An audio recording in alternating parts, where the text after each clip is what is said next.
Hello, hello, hello, and welcome to yet another TRC podcast where I'm your host, Dane Anthony. To my right is empty air because Levi is actually at home right now, but he will be popping in digitally. So there he is. There's Levi. Wonderful. And to my left, Anthony Fisher. What's going on, also guys? in the room here. Now, Levi, just let's get this out of the way. You're not sick, but what's going on? Why are you at home? Can you hear me? I can hear you. Can you hear me? Okay, good. I just wanted to make sure. It feels like every time we come home and do these, like we always start out and none of us can hear each other. So oh no, this worked fine. I was rolling with it because I could hear you, so I was like, good. Yes, just go. I just want to make sure because yeah. I know when Anthony has been home or when you've been home, like it's like as soon as we start, like our audio home doesn't really work. So no, my child is sick. Hadley, I took her down to go get COVID tests because she woke up in the middle of the night and came into our room and she had a extremely high temperature. About 1 o'clock in the morning, she walked in and said, "I can't sleep." And we checked her temperature and she was at a 102, 103, and it kind of freaked us out. So got her some Tylenol, got her some ice, put her out on the couch, opened a window, let her go to sleep out there. This morning she was chipper and fine, but I still scheduled a COVID test just to be safe. And the rapid test came back negative, still waiting for the PCR test. So okay. Right now she's just chilling on the couch. And so I took her to go do that and then ran home and got my laptop so I could do this. So, well, you're here now, so that's good. That's where we're at. All right. Well, okay. So now that we got that out the way, any housekeeping before we start today's proceedings? Yes, housekeeping about that. So, I guess jumping into it, right? We are pretty slammed right now here at the Rag Company headquarters. Amazon is popping off right now, and I think it's because I mean, we've officially reached the detailing season, right? Yeah. So, I was joking around that we have our detailing kickoff sale in March, but I think March is still maybe a little bit too early for some people, where April really starts kind of you notice there's a noticeable spike in April. Yeah, I think people are finally starting to get warmer weather. Like, okay, I'm ready to wash my car, do all that stuff. So, needless to say, yeah, I mean, Amazon we're really busy with. Obviously, the store we're really busy with, and a lot of PNS chemicals going out. A lot of people, picking up their brake buster gallons, bead maker gallons. A lot of Express. All sorts of things, right? Getting ready maybe to coat their car with G-Technic products. Maybe they're looking to, finally try out the Kosh Chemie products if they haven't tried them out yet. So it's been fun. But with that said, Sternagloss is still be set to launch here. The second week of May is what we're going for, roughly around May 10th-ish, is when everything will be onboarded and hopefully on the website, because I know people are itching because... And if it's not the 10th, don't get mad. It's going to be around that. Yeah, around that time. Don't expect it to be perfectly on the dot because we're at the mercy of however it gets shipped here. Yeah. But... The other thing is we have loaded everything onto the website, so people can go on the website and you can see where it says sold out at the moment. It's because it's just not in stock. So as soon as the product gets here and it's inventoried and we make sure we didn't lose anything or anything got damaged, those numbers will get inputted and it'll be live. So stay tuned, folks. We're super excited about it. Yeah. Also, I mean, a lot of our grand ambassadors have been, who picked up the sample kits. I've been seeing content on the sample kits, which is awesome. A couple of them are in here right now, which I love seeing that. I think it's really cool. I know some people... like Alex, right? Bucky, Alex Dewar, right? I'm gonna start saying that right. He picked up his. We're gonna call him Dewar now. And so like I said, we finally got a lucky winner for the fuel can with the Steketa air freshener, and so. I know that person's going to be receiving their can once it gets in, or I believe that Jack is shipping that out. So we have that going on. And then also, I mean, if you guys weren't aware, I mean, I think it's super cool, but I mean, Jack is a familiar face in more than one platform. So if you guys ever want to get lost on the internet and enjoy some awesome videos, head to Top Gear's YouTube channel. Yes. And watch Jack be part of the clean team and actually... clean vehicles and clean all sorts of... they cleaned a tank just yesterday, which is crazy. I think the videos are really entertaining. I think Top Gear's doing a really good job with the production. But also, it's unsaid in the videos, but the products that they're using are, in fact, Sternagloss products. Yeah, it just being that it's on like a big network television show and stuff, they can't necessarily like throw labels up and like show you all that stuff. But just so you know, when you're watching it, you're seeing Skiarna being used. So, for example, on that tank, right, which I thought was super cool, they were pre-spraying Forced, right, and Forced.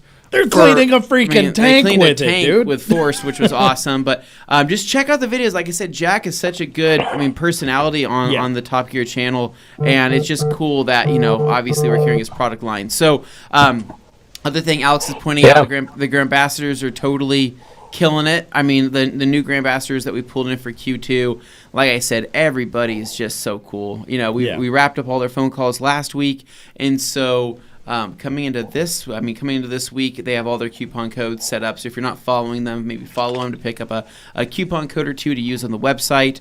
And then also they're going to be getting their products hopefully as soon as possible, and they can start playing with some new stuff and having fun there. But other housekeeping things are we've talked about this before, but our parking lot right now looks like Mordor. It is Middle Earth right now out there, and I can't even recognize what it once was. It's crazy. There's literally pits in the ground. There's mounds of dirt. There's all sorts of stuff, and they're getting after it. Yeah. It just we're really hoping we can start pulling into this parking lot normally soon. I know. I drove in the red truck. And I thought I was going to scrape. That's impressive. I was going to get high centered on that ramp. It's such a low vehicle. Yeah. It's truly quite possibly, I think, the lowest car in the entire fleet at TRC. That little red truck. Pretty sure. Pretty sure. I think it's documented that way. Yeah. But you check the specs. Yeah. Yeah. So other housekeeping things, though, I think that's pretty much it. We have a new video with Ivan coming out here tomorrow. Dane, you know when that video's coming out? I'm going to double check with Gabe, but it should be coming out this week. This week. Okay, so we have a new video with Ivan coming out. We shot a couple bigger videos with him, so I'm working on reviewing final touches on at least one of them. But I think I know the one. It's probably the one Glenn worked on. So that's going to be a head-to-head battle. That'll be fun. I think it's entertaining. I think it looks pretty good. So cool. Anyways, I think we should probably just jump into it unless you got anything, Levi. Well, the biggest housekeeping is that Thursday we have Dave Phillips in the studio for Ask a Chemist for Thursday Q&A. So make sure you guys get your questions ready to rock and roll, that you can talk and see what you want to, maybe pick his brain on something. So we'll have that. And then I want to say thank you to all of you that are in the comments that watched the premiere yesterday of live of me and Ivan's interview here at the MOSHQ. It was a lot of fun. We had about 40 people at one point watching, so I was pretty stoked about that.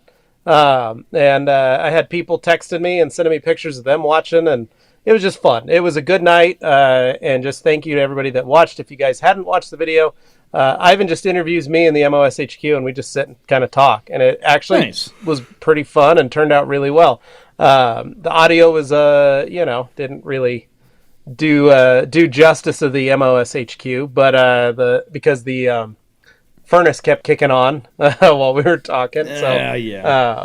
But anyway, the point was, thank you everybody that tuned in, checked it out, watched. It was great. So yeah, sweet, cool. Nice. So that's it. Yeah. All right. Well, we had an Easter weekend this last weekend, and I'm sure it was probably more exciting for some of us, right? And so, Dane, how do you spend it? What did you do? Did you find the Easter bunny? Did you eat some candy? No, not find the Easter bunny. Found some eggs. Okay. Were they real eggs or fake eggs? They felt pretty real. Okay. But they were way too, like somebody took a bedazzler and just do you really ran it around the thing. Do you care for an egg in this trying time? I could always care for an egg. Thank you, Danny DeVito. So as far as the weekend went, I mean, obviously with Easter being this weekend, family got together. We kind of used it as an opportunity to tie together my aunt's birthday, Aunt Gwen. Yeah. So it was nice being able to go over to aunt from my dad's side of the family, Mei Lee, we went over to their house in Kuna, and we had the birthday and Easter and everything all wrapped into one. So that was kind of like our Easter celebration on Sunday there. Was getting together, having a wonderful brunch. And, they got a really cute little house over there in Kuna. Just nice yard, peaceful. Kind of out and, they're in a subdivision, but it's far enough away from everything that it feels kind of like pleasant and quiet and isolated. And, just really nice out there. I had a great time. Everybody was happy. And, nothing too crazy. We watched the adventure video as all are wont to do because some of them hadn't seen it yet. So, of course, my parents were like, you got to see it. So they pulled it up and they loved it. They love seeing all you guys doing your thing. So that was fun. We love them. I was gonna say your Aunt and Kelly are awesome, man. I mean, they're so cool. They're cool chicks for sure. And so I'm glad they liked it. Yeah, no, they really enjoyed it, and they were excited when they saw the Kuna case. They're like, oh, that's what that looks like. Yeah. So because being out in Kuna, they're like, we heard about him and haven't actually gone to him yet. So that was fun. Yeah. As far as other stuff that went on this weekend, my weekend's pretty short. You know me, always doing something around the house, but not really, but kind of. This time I was deciding to take after my dad a little bit, see if I could, warm up the old green thumb. Really just kind of get back into that botany spirit. What's interesting, right, is Dane, right, just through... osmosis and just through his heritage. I think Dane is naturally... It's in the blood. It's in his blood, a green thumb. Like I was going to say... I don't exercise it very often, though. If Jeff, Dane's father, had a superpower, it'd be that he could pretty much grow anything with leaves. His yard was designed and maintained by him. So it's impressive. 100%, and it looks professional. That's the crazy thing. No, he's extremely skilled at that. And like I said, I think it really is just something through, it's in your soul, it's in your spirit, because what happened with your backyard and your previous house, it was like 17 years worth of growth. I didn't have to do anything. It grew itself, but not necessarily the way I would have wanted. And you had yourself a jungle. I did have myself something of a jungle. It wasn't pretty, but hey, it was in fact a jungle. It was. It was in a place that really shouldn't have a jungle. But now you have the landscape and you have the yard space for what could be said jungle, right? Now, Dane, I want to know. Yeah. On your terrace that you have, you own an entire hillside, right? Who's picking the weeds out there? Yeah, that part I'm not too stoked for. Who's picking because weeds are going to grow up there. Potentially. I'm going to keep an eye on it to make sure that doesn't happen, but that is a lot of property. I've got an idea, Dane. You could call that goat company that drops off goats at your place for a couple days. Goats would love that. And you just let them eat everything. Yeah, they just eat it down, and then they annihilate it within a 2-day span, and then you're done. Just don't put the pesticide down before. Okay. Yeah. Don't put pesticides down, but rent some goats. Let's get this party started. Honestly, that sounds kind of awesome. Dane, you should consider that. That would just be hilarious content. That'd be weird. Yeah. I think that'd be awesome. It's fenced. They'll be okay. Yeah, no, I could literally just I got the fence gate, just close it and all right, you guys get free reign of the hill. Yeah. That's amazing. That's literally what they do. I like that. Well, so I was getting some ideas. Obviously, in the thumbnail today, you could kind of see a little bit of my string lights that I've been putting up around the deck and a little planter I put in between the garage doors because there was a very dead plant that had been sitting there for a few months now. And I was like, it's just kind of a bummer every time you see it. You want to kind of freshen up the place. So, Dane, but the thing is, here's my problem with standalone plants, right? You got to remember to water them. Yeah. There's like a standalone plant policy, right? Much different than a bagel policy. Well, but what you have to do with these plants, you have to drag the damn hose, or you have to get a container and go and do that. It's every day.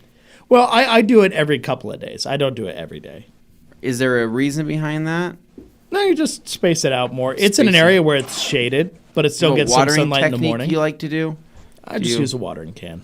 No, do you overflood it? Nice. Or do you I kind of overdo it. And you I let it soaker? sit for a day, and then I go back 2 days later, and then I'll do the same again. You ever check the pH of that soil there? I'm sure it's off. Did you buy potting soil, or what did you? I got proper outdoor potting soil. Okay. Okay.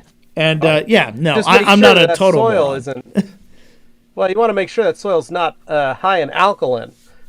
So you want to buy a soil acidifier, puts acid back into the soil, so that way it brings that pH down. That was the problem I had. So this particular one, these seem like they're fairly hardy flowers, so I should have a relatively easy time taking care of them. Time will tell. But I like the little elevated planter that came in, had some little wooden legs. It just made it look a little nicer. Put it out front. And, it's a nice little display, and they're kind of a magenta color. It's just a nice little pop of color on the front of the house, where otherwise it's mostly just gray and white. So not a lot going on, but it allows a lot of opportunities for accent colors to kind of pop up around the place. And the more I looked, I realized that there's really good homes for like some planter boxes.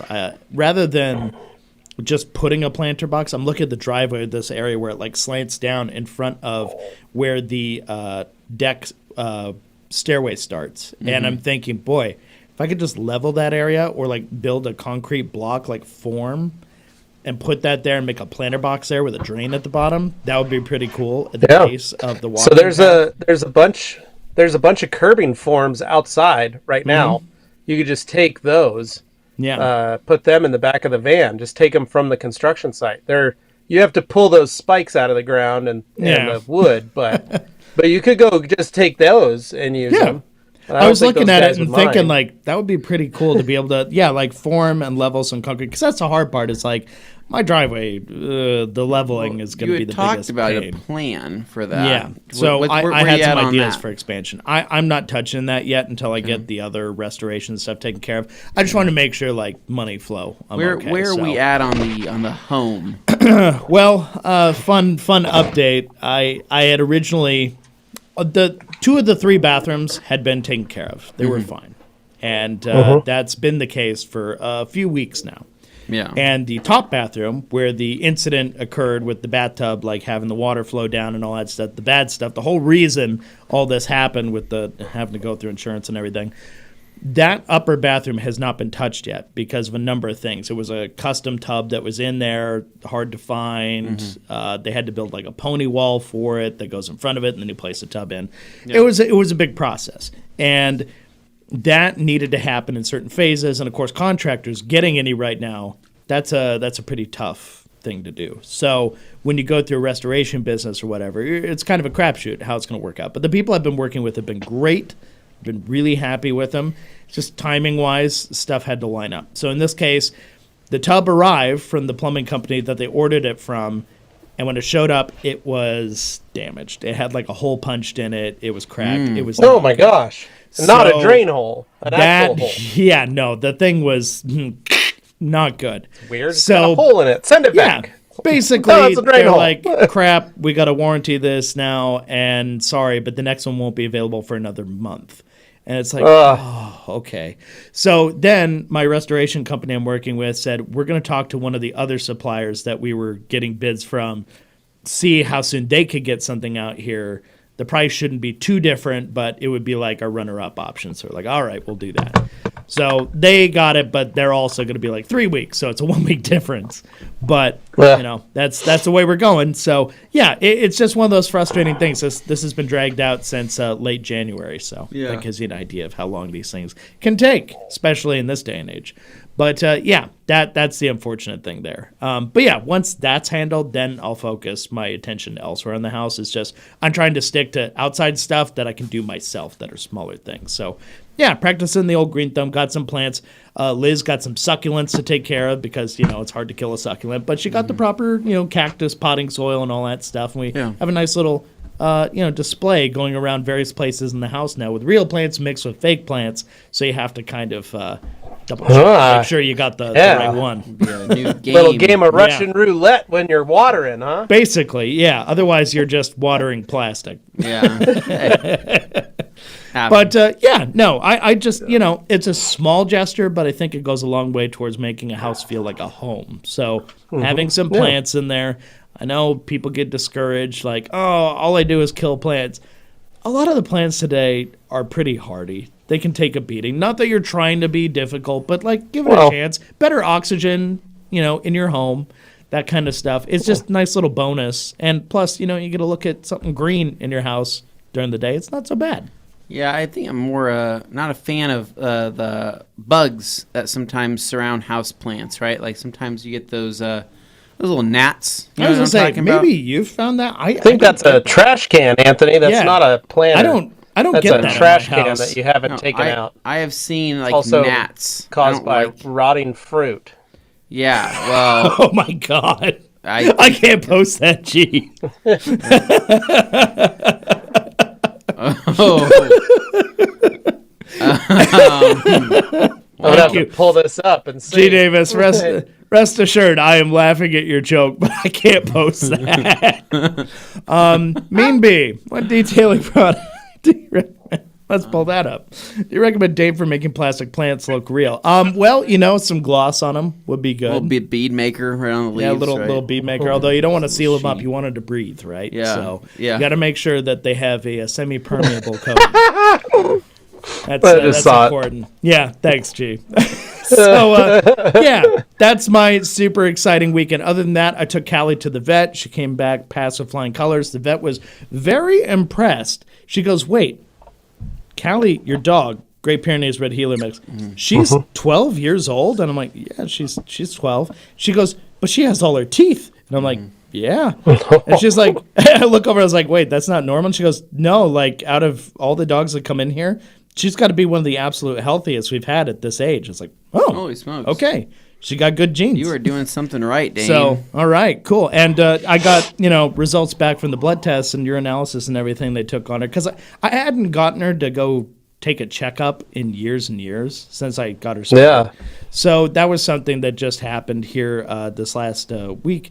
And, yeah, apparently the results just came back, and she's the healthiest old dog around. So that's pretty cool. I was happy to hear that. That's 'Cause good. You always wonder, as your dog gets older, you can see like their eyes start to gray, and little things start to happen, and like you don't want to get choked up, but you're like, is this the beginning of the end? Are we okay? What's going on? Yeah.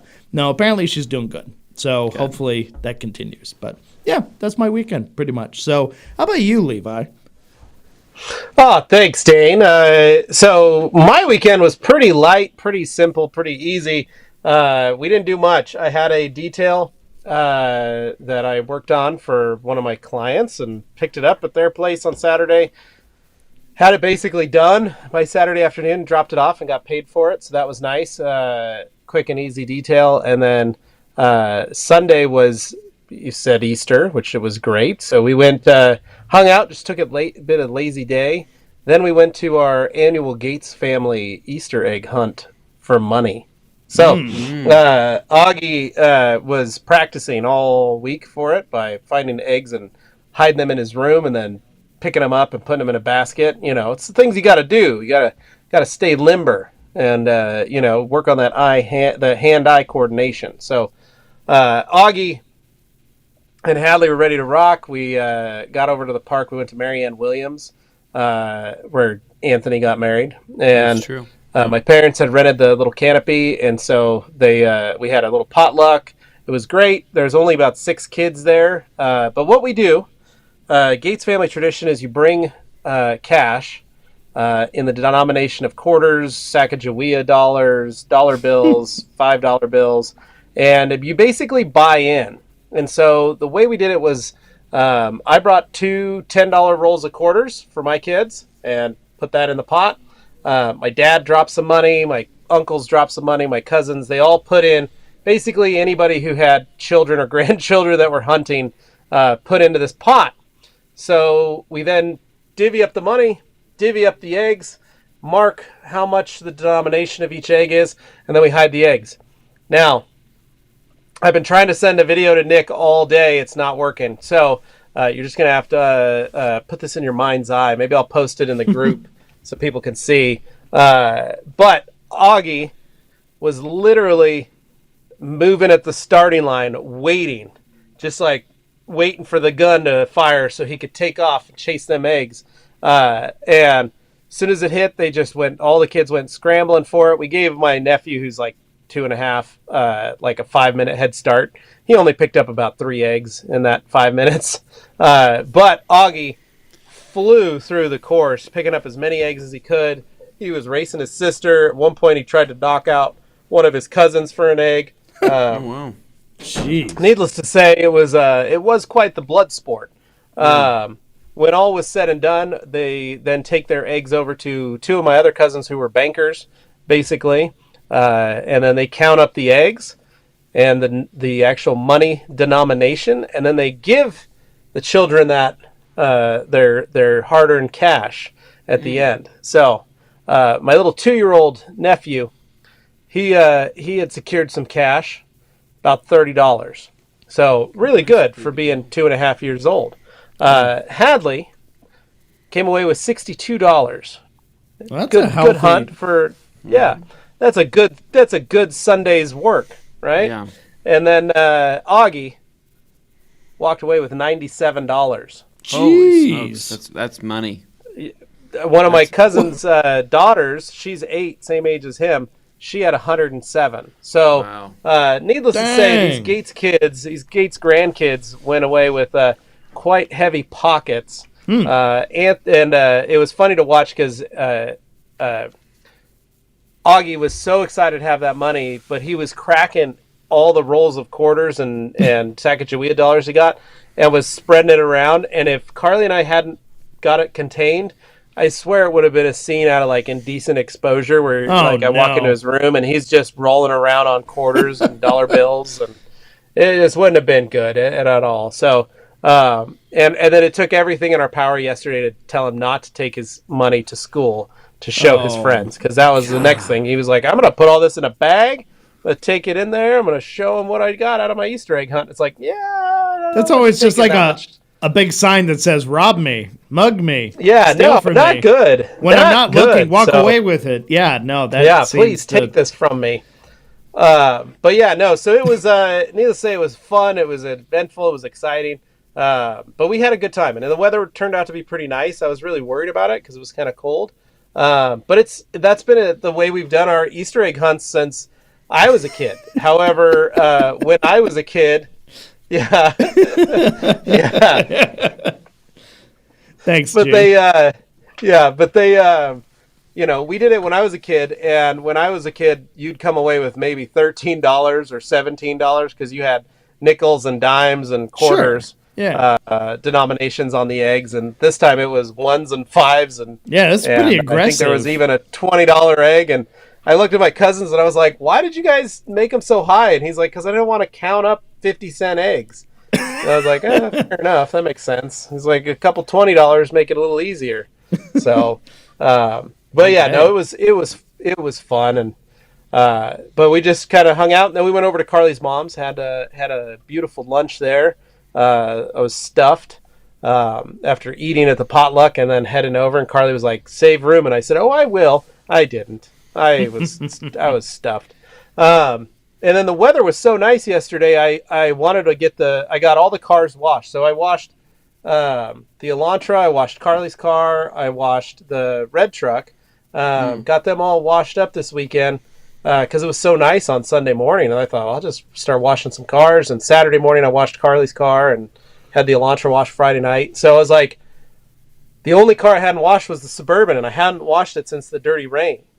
Yeah. So needed to get that stuff off. So I washed it last night, and I thought, man, got that car looking all sharp, got my fleet all lined up in show position out in my driveway so the neighbors could really look upon the beauty that is the MOSHQ. And then I thought, I'm going to go for a bike ride. Yeah. So I went for a bike ride around the neighborhood last night in the middle of it was dark. It was like 9 o'clock. But it was super nice. Took my headlamp. It was mild. It was beautiful. It was mild. It was nice. I was like, this is great. The only thing that wasn't good was my physical being. I haven't been on my bike all winter, so I was a little sore. I don't have a Peloton like Anthony, so I could be riding inside in comfort. So I thought, well, I'll just go ride. Now, I was coming up my street, Harmony, at the very end of the ride, and all of a sudden, about probably block away from really at the end of my street, my light went off, my scan grip, just dead. Total blackness on my street. Not many street lights. Total blackness. I swear I see a raccoon run out in front of me right when that happens. I then slam on my brakes and swerve. Now, I am a little unsteady on my bike because I haven't been on it in the whole, winter time. Yeah. And nearly go over the handlebars, catch myself. However, I impaled myself on my handlebar and have left myself quite the wound on my gut. And then my chain ring came around and my pedal scratched the back of my leg. I've got a bruise on the top of my leg from where my top of my leg hit my quad, hit the steering post. And then I've got a scuff on my knee from where my tire hit it, like my rubber tire hit it. You're lucky you didn't wind up like Coach Jack in winning time. Oh my gosh, I am Dane. I felt like, and then my chain came off. So I'm in the pitch black, and I'm like shocked and in pain because I've just gutted myself by this pull.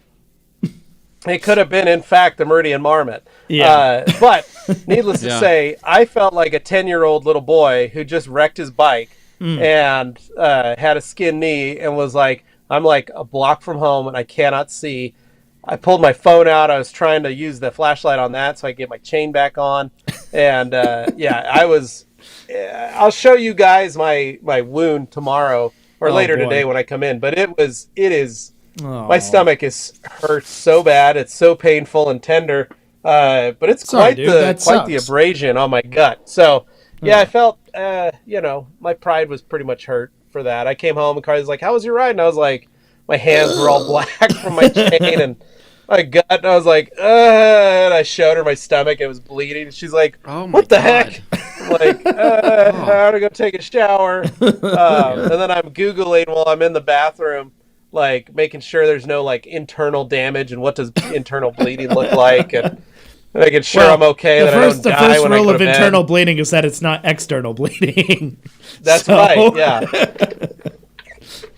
There's still some abdominal trauma. Yeah. But so I woke up this morning. I'm a little bruised, a little battered. So, but yeah, other than that was it. Mine was super light, super easy. I believe I got a car coming in today that I'm going to be working on all week. What car? And then I just heard, I have no idea. It's my friend Rod Page, who used to own Boise Muffler, is bringing in one of his cars. So no idea. So we'll see. But he's dropping off for me to work on this week. And then I've got a car for the weekend as well. So pretty tight this week. So lined up. Okay. Yeah. Very cool. Well, Anthony, what'd you do? It was a baby's first Easter. Yeah, it was. It was exciting. Let's see. So Friday night did a couple things, and so I think right when I got home, we did some Easter egg dyeing. Right, we dyed some Easter eggs.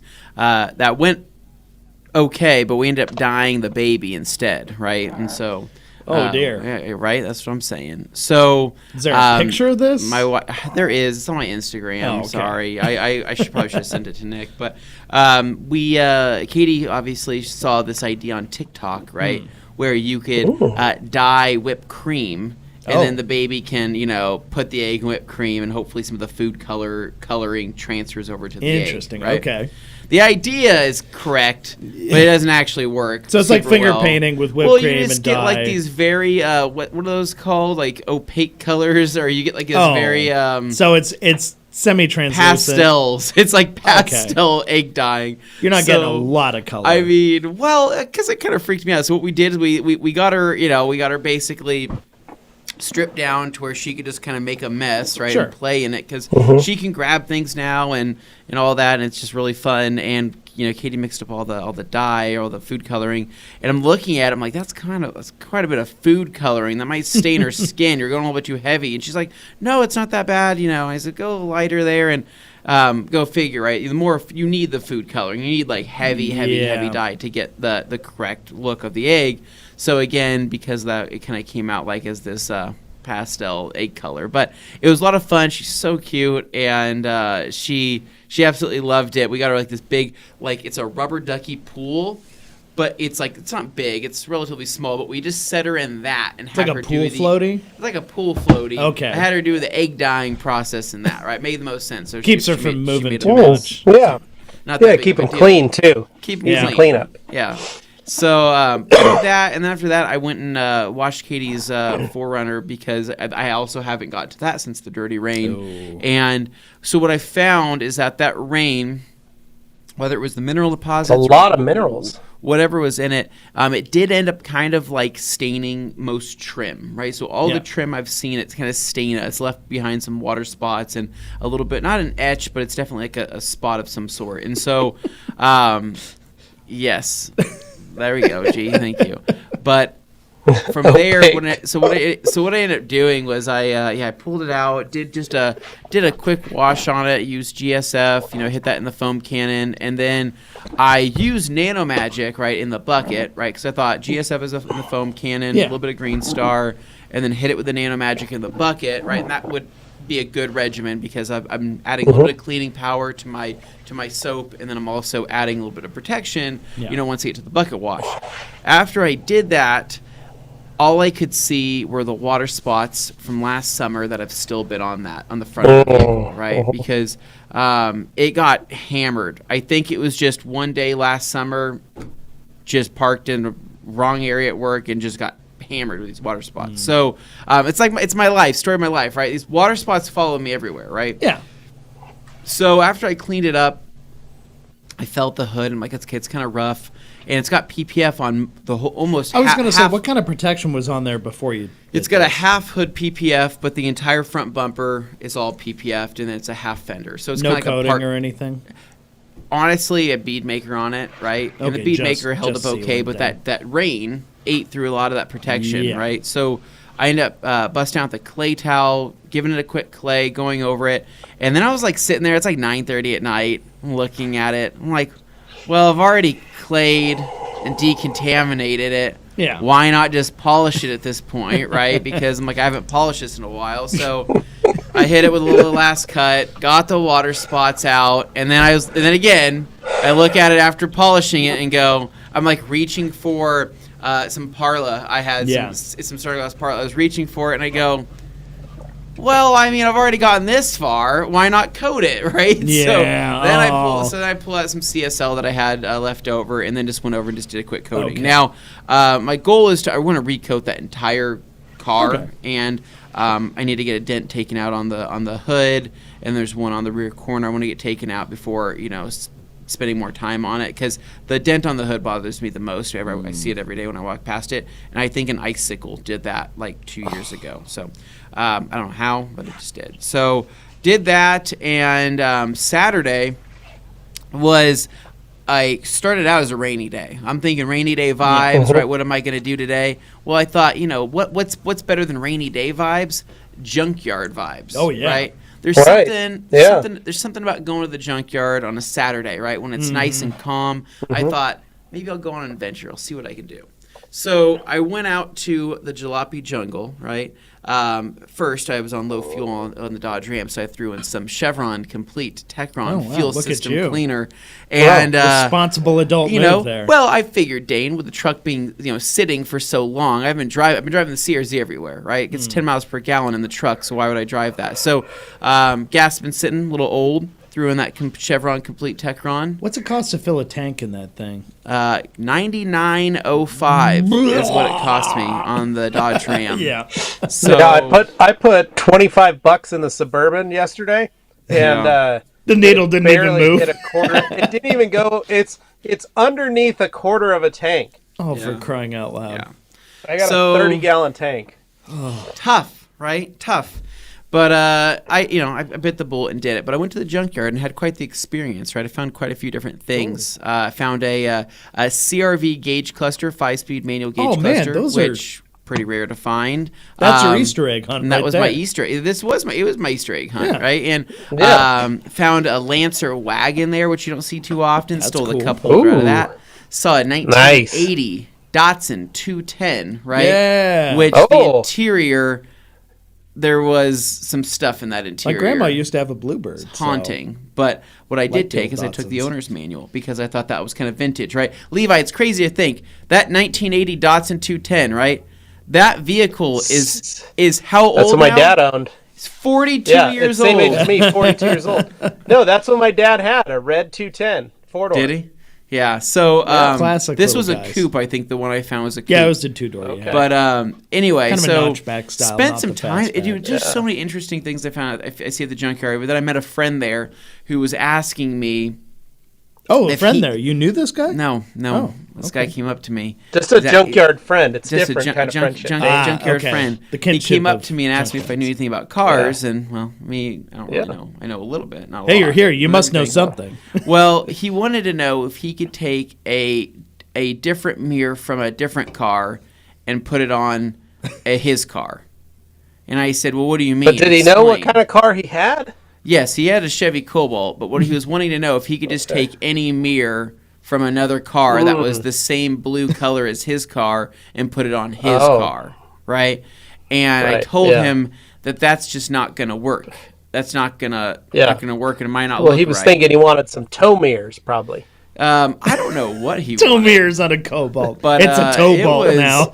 I said it was. Well, at first I was wondering if he was asking me like, "Hey, can I take like a different year of a Cobalt mirror and put it on a Because like I Right, could or help like him a out. Pontiac, or like a Yeah. like a Chevy Spark, or something like Something that. like Yeah. that, right? And so, and that's what I was thinking. I'm like, maybe it was a Pontiac, right? But there's no Pontiac. But he's like, I want Get this yourself a Cobalt. G5 He's like, I mirror. want this particular color and this Cobalt mirror. But there's another color that's very similar. I want to put it on. And I'm like, no, man, that's not gonna, that's not gonna look right? So, did that. But then I had that part of my first part of my Saturday. Came home for a little bit, spent some family time together, and then on I think in the evening, I knocked out a rear sprocket change on my Triumph, right? And this was something I've been needing to do for a while because I've noticed on that motorcycle, whenever I have it the rear wheel up on a stand and I could spin it, my chain had what would consider be a tight spot, right? So if you're rotating a wheel and you're watching the chain would actually go up about like a quarter of an inch and then settle back down. And it's been like this for a couple of years. I never knew why. I've replaced the front sprocket. I asked everybody what it could be because I've never experienced this, and they said, "Oh, it's probably the chain." So I replaced the chain, right? Still, there is an issue. So I thought, well, maybe it's the rear sprocket, or maybe it's a warped drive shaft. Like, what could it be? So I ordered a new sprocket from Super Sprox, which is a replacement for the one I have now, which it's a Super Sprox 42 tooth 530 with chain, right? It's probably that chain I have is one of the strongest chains you can get. That sprocket is considered the strongest sprocket you can get, right? Like literally, it's like the creme de la creme of They're sprockets. the beefy boys. The beefy All right. boy. I found out that I warped that sprocket somehow, some way, shape, or form. Either it was a torque issue with like literally the bike just having enough torque to warp the rear sprocket. That's an or it impressive could have amount been of torque. maybe in an over tightened chain for a period of time. I have no idea.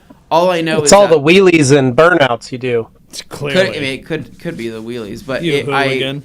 I did a sprocket change, which I've never done before. I run a rear. I've done it on the front, but the rear, it was pretty simple on a single-sided swing arm bike.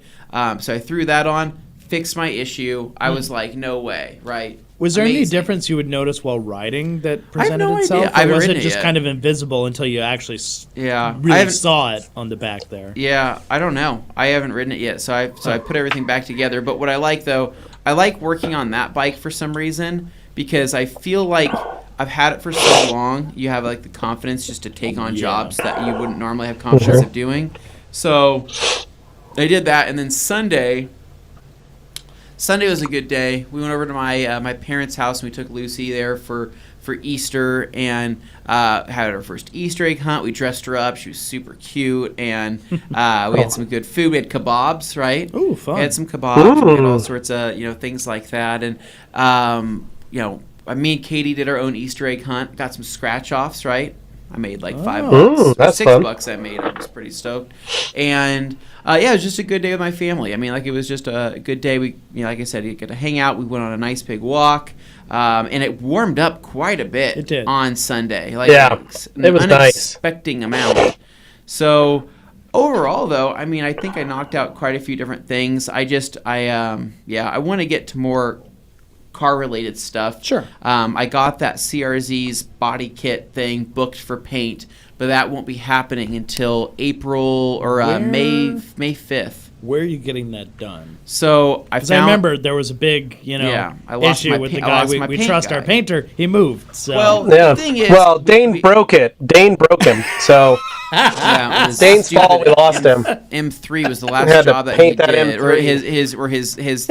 his coupe, whatever the Yeah. heck it was called. Your Roadster? it was a Z3 your Roadster Z3. Yeah, the 3.0. Z3 Roadster. Yeah, not M3, but he broke my painter, so he moved. He hated that job so much, That's and not so I'm true. without a painter, right? So They didn't make any money. So Yeah. funny enough, Levi, I start asking my other guys around here. I asked my tire guy, right? Because everybody has a guy for everything. I Right. asked my tire guy, hey, who's your paint guy?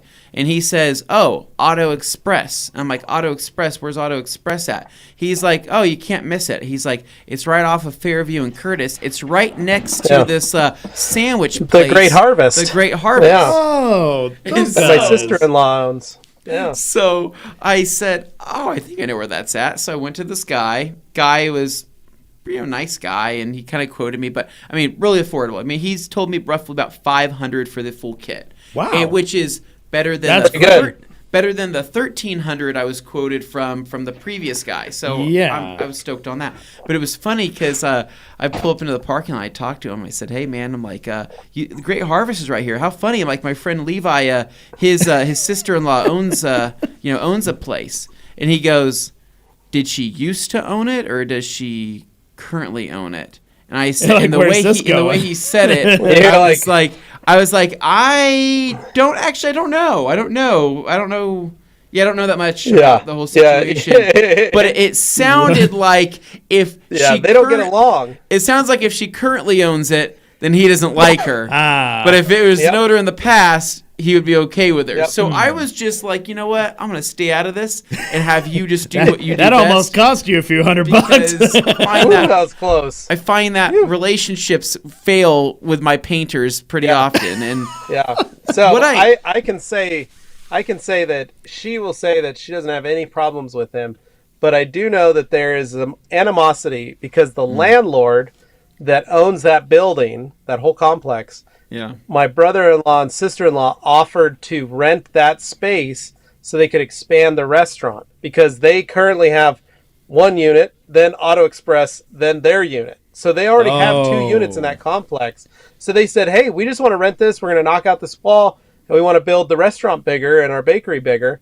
And the landlord's like, nope, I'm renting it to this guy who's putting it in a body shop. And this is the weirdest. The thing is, that is the weirdest little location for that body Super shop because strange. they only have Yeah. like 2 parking spots. The parking lot is so small. There's no Yeah. back space out of there, and the actual space is probably 1,500 square feet, if that. It's tiny. It's a So- tiny little spot. Maybe it's because It he has doesn't make such small sense. overhead that he's able to charge such So low he- price. I have no idea. He just paints small parts. So he doesn't do cars. That's he the doesn't only do, way. Yeah. He doesn't do full cars. So what I'm hearing is I should take my bumper there. He just does bumpers. He does bumpers, hoods, and he's like, I prefer that you install them yourself, right? He's like, Oh, I can okay. do it for you, but he's like, I prefer that you do it yourself. And I said, oh, Yeah. then you're my guy then because I'll do everything myself because I don't Yeah. trust anybody to do it. I want to do it. So, Sure. so it worked out for me. But anyway, so that's off. So that stuff will be getting done here eventually. But one thing I noticed this weekend, I was doing some introspective thinking, right? Or is that what it's called? Introspective, right? When you look within, right? You're looking within and doing some wondering, introspective. some wandering. You're looking whatever you inward. wanna call it. Looking inward. Yeah. And I was thinking to myself, where the heck has all of my energy gone? Right? My actual my true energy that I once had as a youthful man. And it's really hard to explain this, right? Do you know what I'm talking about, Dane? When you were young, you would wake up and you would just feel good.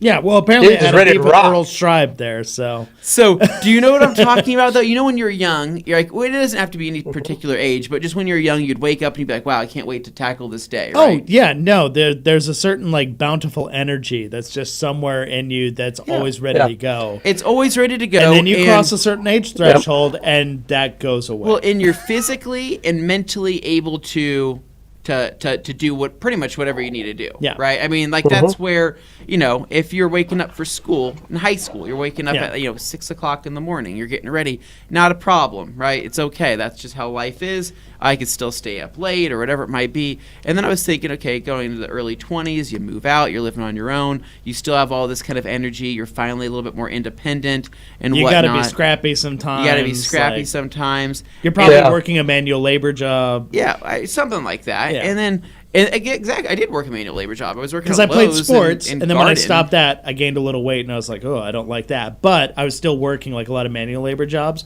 And then somewhere around my mid-20s, when I started doing this, and it turned after the initial labor job, turned more into a desk job, I've now ballooned up. And this is not fun. So, but I mean, like, and I don't know what it was, because the thing was, it's not even. I was thinking to myself, even when I was getting into the bodybuilding stuff and I was doing all of that and super into fitness, right? I still didn't necessarily feel good then either, because I was hungry all the time, and honestly, I was just probably unhappy because even though I looked great, mentally I didn't feel great because I'm like, I'm like depriving myself. I'm not enjoying this. Good for you long term. And it wasn't a lot of fun. But I'm trying to think of that time in my life where I basically woke up, I felt good, and what I was doing at that time, because I look back and I think, well, I didn't eat any better than I do now. If anything, I ate worse, right? I was probably still drinking energy drinks. I was still doing all these things. So what I was wondering is, how can you feel good again, non-artificially? Well, you become a vampire and you drink the blood of people half your age, I guess. Yeah. I don't know. Well, is it truly an age thing? Because I know older guys who, and this never resonated well with me, right? But I didn't understand. They exude a youthful energy. Well, they exert youthful energy and they go, I feel good, man. I feel alive. And I'm like, really? I'm like, what are you doing? And I didn't think anything back in the day. I just thought you're a weird old guy, right? But now I'm like, what are they doing? And well, because pretty soon you're going to be that guy, you hope. That guy's probably taking some kind of weird injections or something. Nick just tried to, he's like testosterone injection. It must be that or something, because again, like I'm only 32, and I know that's like nothing, right? And like know that I still have another half of my life to live, but I'm like, what do I do about being so tired and unmotivated all the time? Alex Dora, you're totally right. Now we're just trying to fitness chip cookie in her mouth. And now, I don't know if because I do a lot during the day. We all do a lot during the day, right? And you actually still like go and work out. I try.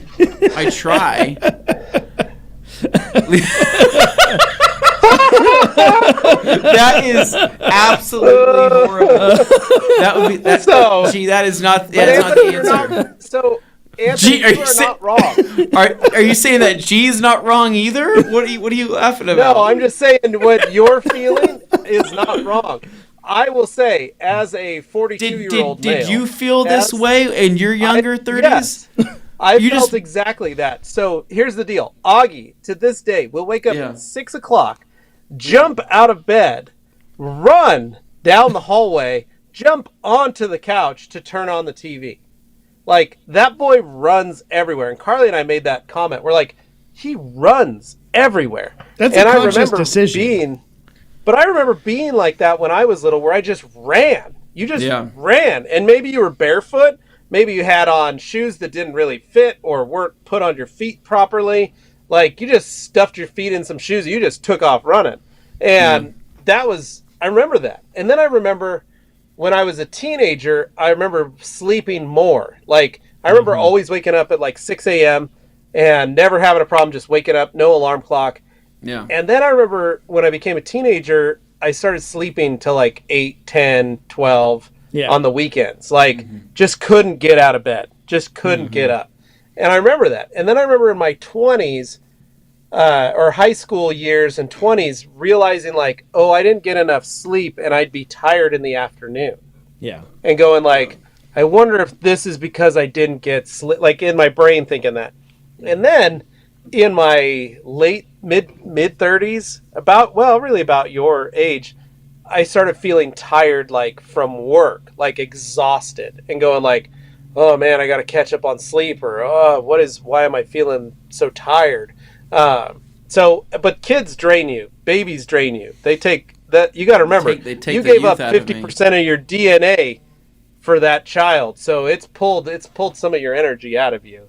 You had to take part of you out to make that baby. And I realized that, right? I realized that, but I mean, I was honestly feeling this way even before the baby, though, right? I mean, like I've noticed here within the last. I think it's age. It's age. Like I said, I think it's got to be an age thing. But I'm like, I'm very concerned because I'm like, well, hey, I guys still got like hopefully another maybe 100 years to live with technology improving. So I mean, with that said, what am I gonna do? Because it's too early for that. Because like artificially, right? What do? You could just drink a bunch of caffeine throughout the entire day, right? And then that starts kind of biting you in the butt. You develop the dependence, and then you develop the dependence. And honestly, it's like, what can you do? And then I thought, well, maybe start eating healthy, or really start focusing on those type of things. But I'm always hungry all the time, and so when I eliminate some food, what's a great way to stunt my hunger? Oh, caffeine, right? Well, I don't want to drink all the caffeine because I already have like a mild heart arrhythmia, so I'm probably trying to stay away from that. So I'm trying to like go think about what did I do when I was younger that didn't involve energy drinks, but I don't know if it was just literally just a matter of youthful energy. But what about thinking of it in these terms? Maybe I'm about to take it down a horribly dark path, but let me just like consider this for a moment. When you're young, when you're a little kid, you're Augie running around.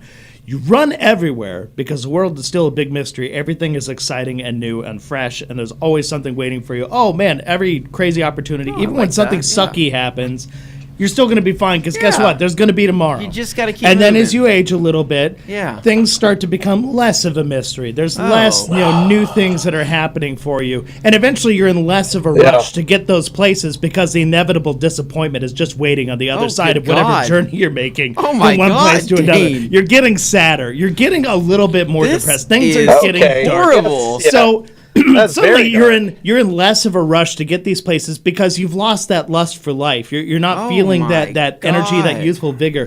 It's left you now. So here's something. Perhaps more than just the physical side of things, which obviously I need to work on. There's a mental side to it too. Being jaded and cynical, it makes you feel smart, makes you feel intelligent, makes you, it's convenient because you'll never be disappointed if you just expect disappointment all the time. But if you turn it around and you actually consider the opportunity for growth, something positive, maybe there's something you didn't know, maybe you want to learn something new.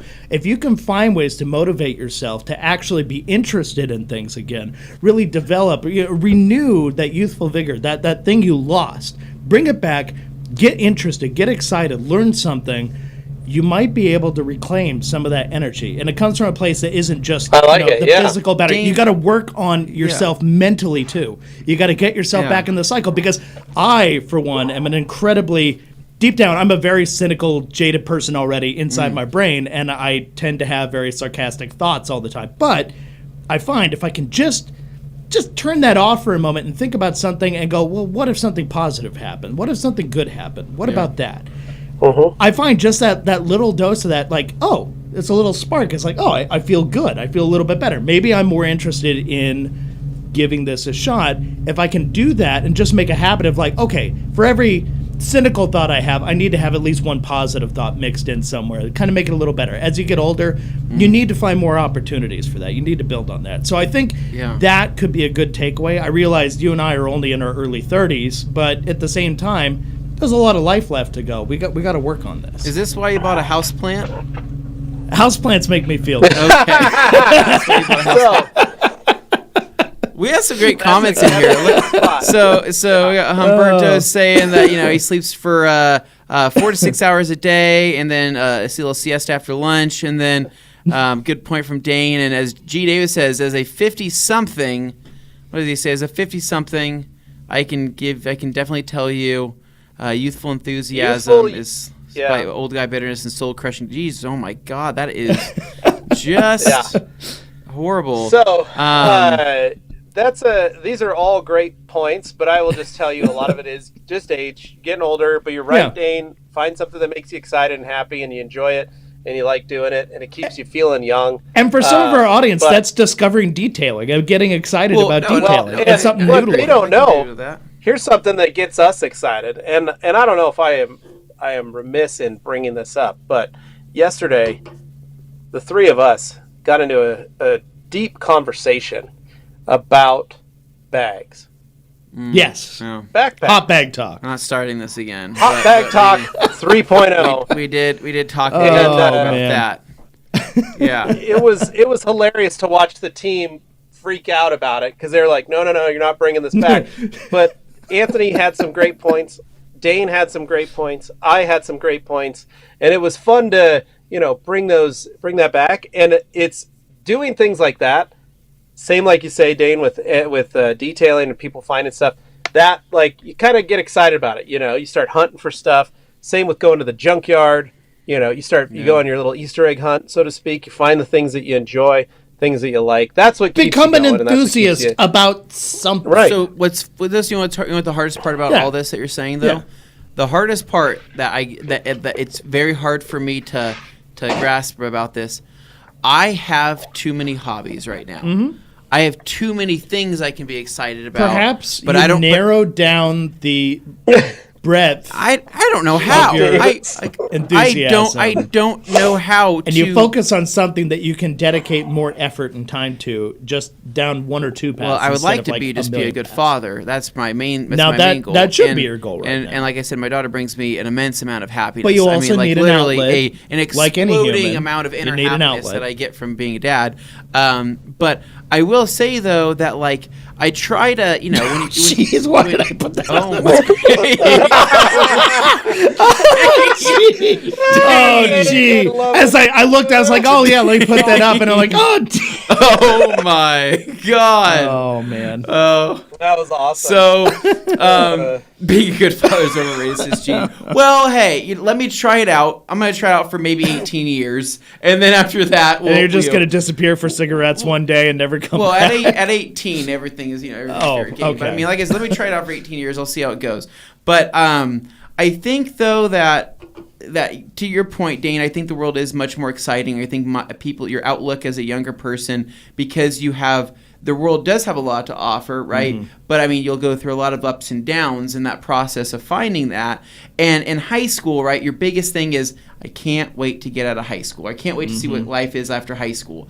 And I could see how some people after high school might go into a deep dark hole. There's a part of their brain that goes, "Oh my God, I want to go back to high school. Well, please take me back to. I don't want to leave now." I kind of felt like that when they're like, "Hey, you got to go to college now." I'm like, you meet some people in their 40s who are still living in that high school mindset. And it's like, oh my God, I got to go to high school. I got to go to college. I'm like, I was just getting good at high school, and now you got to go to college. But then there's people that go into the workforce after high school, right?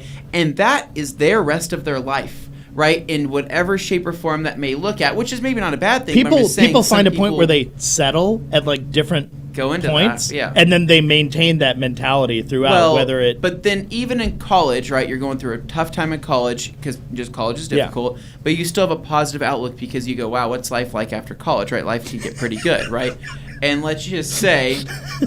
let's just say they get their degree for their dream job, whatever it was, and then they find out their dream job is just sitting at a desk for 8 hours a day, and it's not what you imagined. In a cubicle, and they say, "Why did I want to become an accountant? This is the worst thing I've ever done. I have money, but I hate my job, or whatever it is." Right? Yeah, so then they do that. But so then like you said, you probably do start searching for hobbies, and you do start searching for things outside of that are going to bring you happiness. And like I said, the things I do bring me a lot of happiness. That doesn't take away from the fact that I'm still pretty tired all the time now, and I'm and I don't know. I think what it is I wake up in the morning. It's really strange.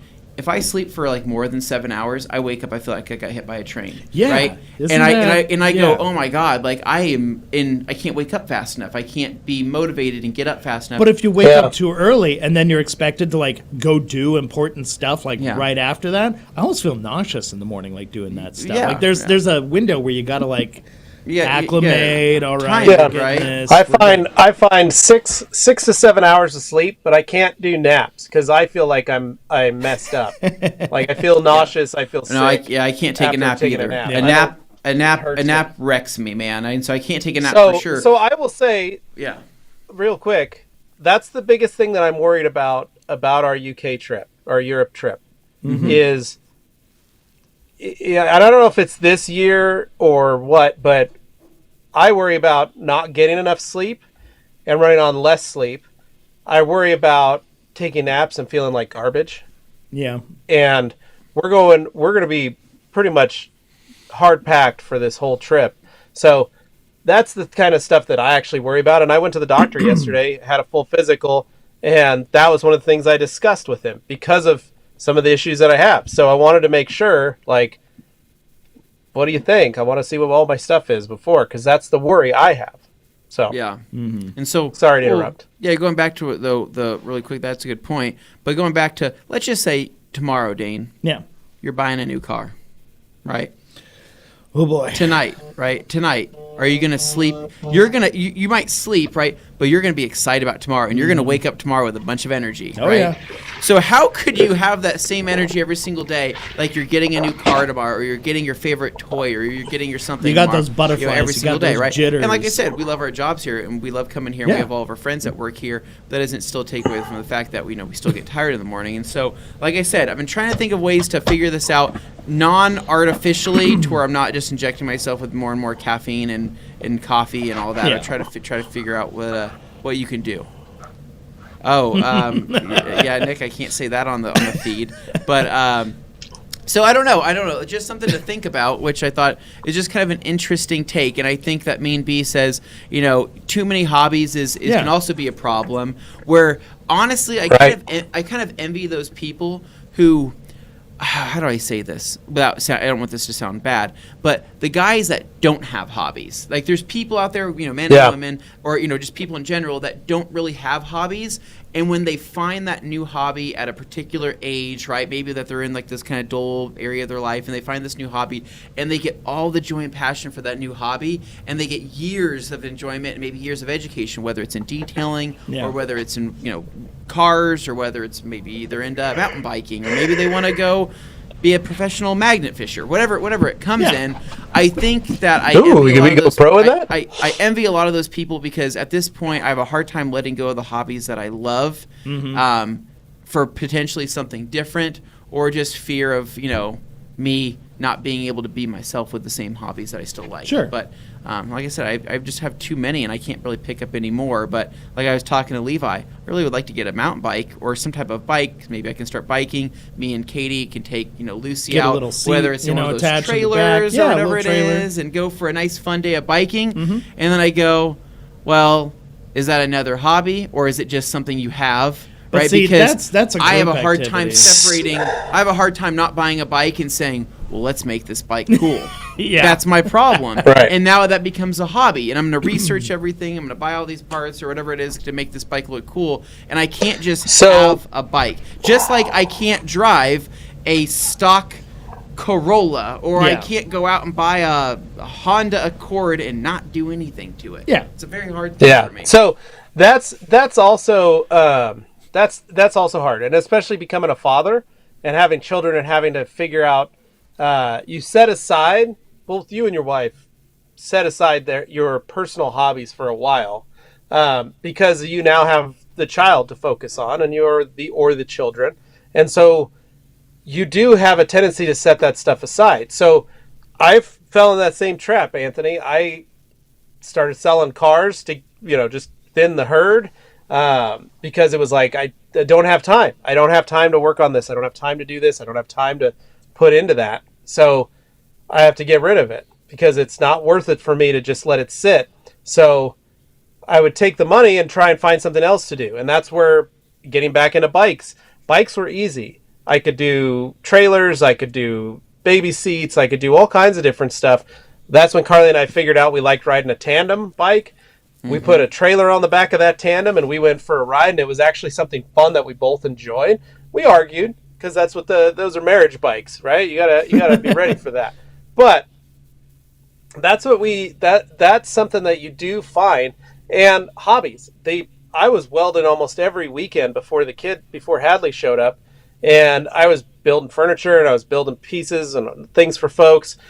And I just didn't have the time to go over to my dad's and weld. And I enjoyed doing welding and stuff. That was something I really enjoyed. That was a way to relax. It was a way to kind of let my mind, chill out.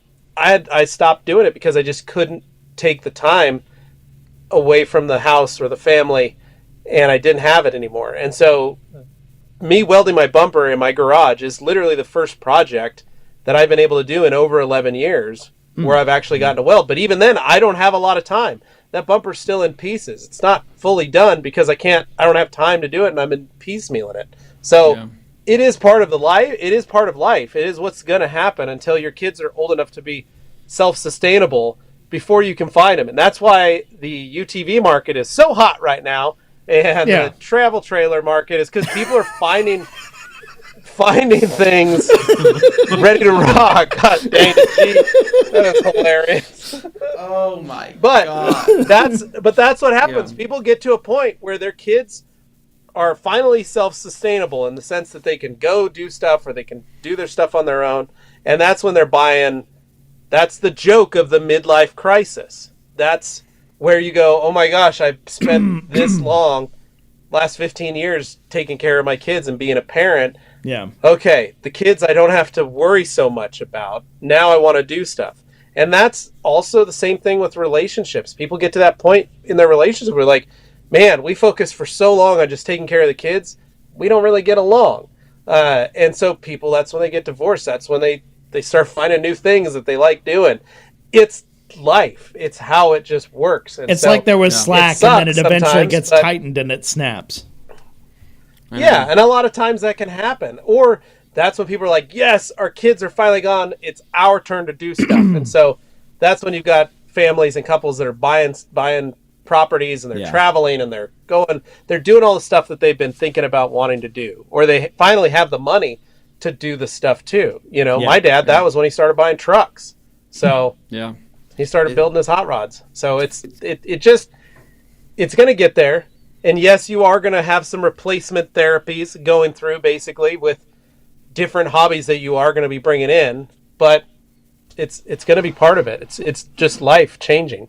It's very interesting. And it makes me look at, I also look at kind of other people, and I go like, how the heck do they do it, right? Because you're interested, right? You're like, how do you manage all this? And how do you still do all these things to be able to make this work? And so one good example would be like Matt Mormon of Obsessed Garage, right? Like, how does he run the business, but how does he also, have the cars and have the shop and build garages and have his kids and have his wife and have a family and have the house stuff? You kind of just wonder, like, how the heck do you fit all that in there, right? Because there's a lot you're undertaking. And is it a sleep thing? Are you just not sleeping? Are you like how do you make that kind of stuff more realistic? Because especially when it comes to like filming and videos and all that, it's just a whole nother project. And so you just kind of wonder, when you look at other people, or I have friends too, like I said, who have like really strong hobbies, but also started families, but like they're still in the gym for 3 hours a day, every single day. And I go, how the heck?